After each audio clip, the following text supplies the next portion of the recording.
Ada bahaya sunyi yang sedang berjalan pelan, tapi pasti menghantam fondasi perut jutaan warga Indonesia. Sebuah krisis nyata yang sengaja tidak dibunyikan dengan sirene bahaya agar lo tidak panik massal. Data BMKG baru saja mencatat rekor mengerikan di Purworejo, Jawa Tengah, di mana tanah sudah kering kerontang tanpa setetes pun air hujan turun selama 80 hari berturut-turut.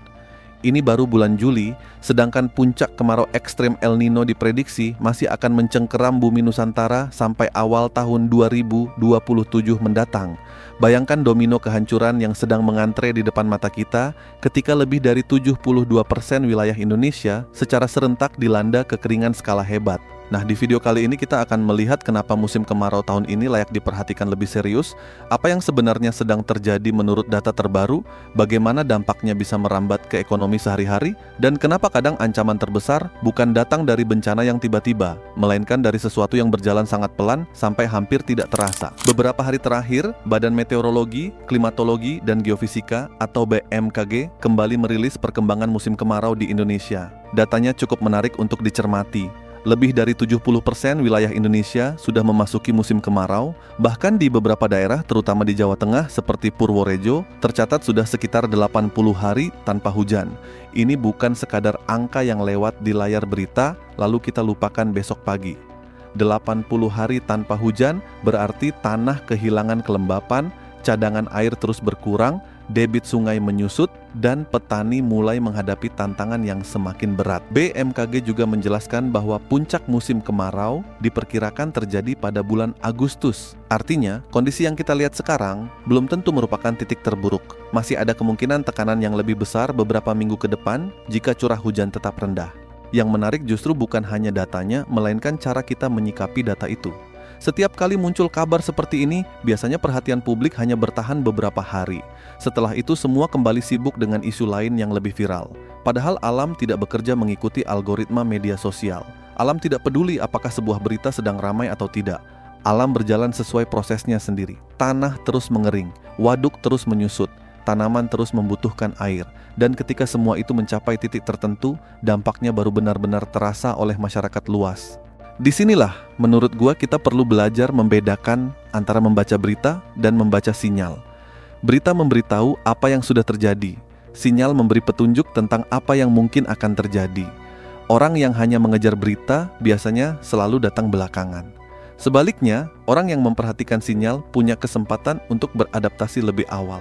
Bukan karena mereka bisa meramal masa depan, tetapi karena mereka memahami hubungan sebab akibat yang sederhana. Coba kita lihat rantainya. Ketika hujan berhenti dalam waktu lama, petani harus menghadapi keterbatasan air. Sebagian lahan mungkin masih bisa bertahan karena memiliki irigasi yang baik, tetapi tidak semua daerah memiliki kondisi yang sama. Ada lahan yang mulai mengalami penurunan produktivitas, ada tanaman yang pertumbuhannya terganggu, ada biaya tambahan yang harus dikeluarkan untuk mencari sumber air. Semua tambahan biaya itu tidak berhenti di sawah. Lambat laun biaya tersebut ikut masuk ke harga hasil panen. Distributor membeli dengan harga lebih tinggi, pedagang ikut menyesuaikan. Pabrik yang menggunakan bahan baku pertanian juga menghadapi biaya produksi yang meningkat. Pada akhirnya, masyarakat membeli produk dengan harga yang lebih mahal. Seringkali kita menganggap kenaikan harga pangan muncul begitu saja, padahal di belakang setiap kenaikan harga ada rantai panjang yang bekerja secara perlahan. Kemarau hanyalah salah satu mata rantai itu. Itulah sebabnya sektor pertanian selalu menjadi fondasi yang sangat penting dalam ekonomi. Ketika fondasinya terganggu, efeknya bisa merambat ke banyak sektor lain. Bukan hanya petani yang terdampak, tetapi juga pelaku usaha makanan, restoran, industri pengolahan, pedagang pasar, bahkan konsumen yang mungkin sama sekali tidak pernah menginjak sawah. Yang membuat situasi seperti ini semakin menarik adalah kecenderungan kita untuk merasa aman selama rak supermarket masih penuh. Padahal stok yang tersedia hari ini belum tentu mencerminkan kondisi produksi hari ini. Banyak barang yang kita lihat di toko merupakan hasil panen beberapa waktu lalu. Artinya, ada jeda antara gangguan di lapangan dengan dampaknya di pasar. Karena adanya jeda inilah banyak orang merasa semuanya baik-baik saja, sampai akhirnya harga mulai naik secara bersamaan. Saat itulah muncul pertanyaan yang selalu berulang. Kenapa tiba-tiba mahal, padahal kenyataannya tidak pernah benar-benar tiba-tiba? Gue juga melihat ada kebiasaan yang cukup unik dalam masyarakat kita. Ketika muncul peringatan dari lembaga resmi, responsnya seringkali terbagi menjadi dua kelompok. Kelompok pertama langsung panik seolah semuanya akan runtuh besok pagi. Kelompok kedua justru menganggap semua peringatan itu berlebihan. Menurut gua, dua-duanya kurang tepat. kepanikan tidak menyelesaikan masalah. Tetapi mengabaikan sinyal juga bukan keputusan yang bijak. Sikap yang paling masuk akal justru menerima fakta apa adanya, lalu menyesuaikan langkah dengan tenang. BMKG sendiri tidak mengatakan bahwa Indonesia sedang menuju kiamat pangan. Yang mereka sampaikan adalah kondisi musim kemarau berdasarkan hasil pengamatan atmosfer dan iklim. Nah, disinilah tugas kita sebagai masyarakat untuk menerjemahkan data itu menjadi tindakan yang rasional. Kalau memang musim kemarau lebih panjang, berarti penggunaan air perlu lebih hemat. Kalau hasil panen di beberapa wilayah berpotensi terganggu, berarti kita mulai lebih bijak mengatur pengeluaran dan mengurangi pemborosan bahan makanan. Persiapan seperti ini bukan berarti pesimis, justru sebaliknya, ini adalah bentuk optimisme yang dibangun di atas kenyataan, bukan sekadar harapan. Ada satu hal lagi yang menurut gue layak dipikirkan. Kita hidup di zaman ketika informasi datang begitu cepat, tetapi perhatian manusia justru semakin pendek. Hari ini ramai membahas kemarau, besok mungkin sudah berganti topik lain, namun sawah tidak ikut berpindah topik. Petani tetap harus bekerja di bawah matahari yang sama, sungai tetap mengalir sesuai debit yang ada. Alam tidak mengenal istilah trending.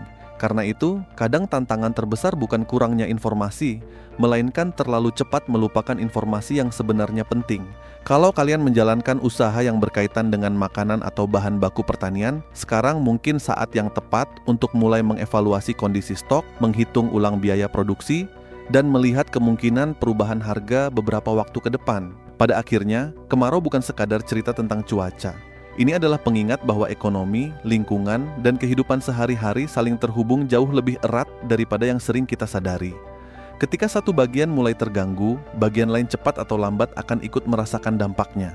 Karena itu, daripada sibuk mencari siapa yang harus disalahkan setiap kali harga mulai naik, mungkin lebih bermanfaat kalau kita mulai membiasakan diri membaca sinyal lebih awal, berpikir beberapa langkah ke depan, dan mengambil keputusan sebelum keadaan memaksa kita untuk melakukannya. Semoga musim hujan segera kembali dan kondisi pertanian bisa membaik. Tetapi sambil berharap yang terbaik, tidak ada salahnya kita juga menyiapkan diri menghadapi kemungkinan yang kurang menyenangkan. Bersikap tenang bukan berarti pasif, bersiap bukan berarti panik. Justru orang yang paling siap biasanya adalah orang yang paling tenang menghadapi perubahan.